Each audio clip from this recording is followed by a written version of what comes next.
श्याम का गांव। श्याम बहुत ही खुशी खुशी गांव से शहर इस इरादे से आया कि यहाँ वह बहुत ही अच्छे से पढ़ाई करेगा। लेकिन शहर में उसने जो देखा उसका मन खिन्न हो गया।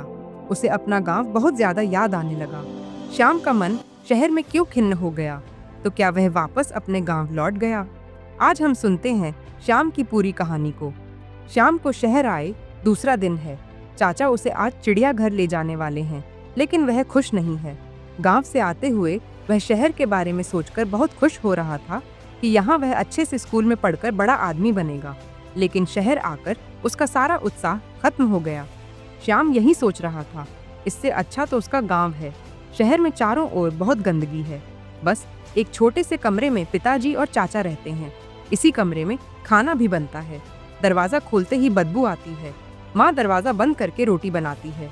आज सुबह पास के सुलभ शौचालय से लौटने के बाद से ही श्याम का मन घिना रहा है। ऐसी जगह रहने के लिए वह गांव छोड़कर नर्क ही आ गया। श्याम को रह रहकर अपनी दादी की याद आ रही है। गांव में भूरी गाय उसके बिना रोटी नहीं खाती। रोटी के इंतजार में शायद वह अब भी उसका रास्ता देख रही होगी। श्याम का बस चलता तो अभी गांव लौट जाता। उसे बहुत जोर से रोना आ गया। श्याम को कुछ समझ में नहीं आ रहा था कि वह अपने मन की बात किससे कहे। पिताजी से कहने की हिम्मत नहीं थी। माँ बहुत देर से उसका चेहरा देख रही थी। क्या माँ को पता चल गया कि उसका मन शहर में बिल्कुल नहीं लग रहा है? वह वापस जाना चाहता था। श्याम को याद आता है, शाम होते ही सारे दोस्त कभी तालाब के किनारे तो कभी आम के बागान में खेलते हैं। यहाँ तो कोई दोस्त ही नहीं है। सुबह अपनी उम्र के एक लड़के से भेंट हुई। सोनू नाम था उसका। श्याम को लगा कि कम से कम खेलने के लिए एक साथी तो मिल गया। उसने उस लड़के से हंसकर कहा, यहाँ शहर में तुम कौन कौन से खेल खेलते हो भाई?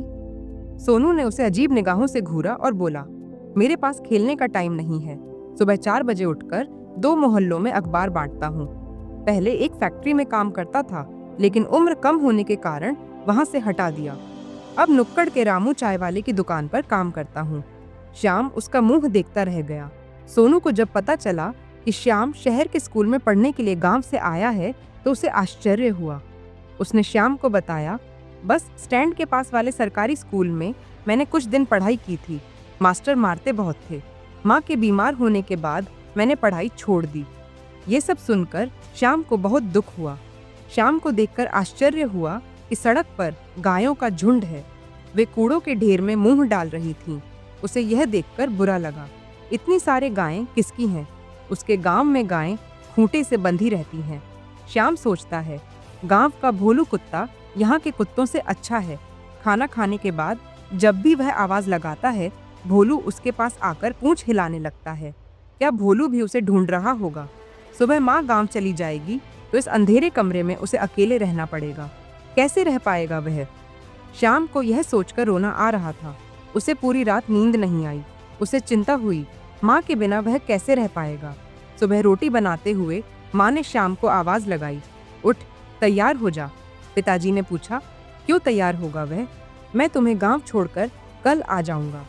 माँ तुरंत बोली, मेरा बेटा यहाँ नहीं रह पाएगा। रात भर वह रोता रहा। गांव में ही वह पढ़ाई करेगा।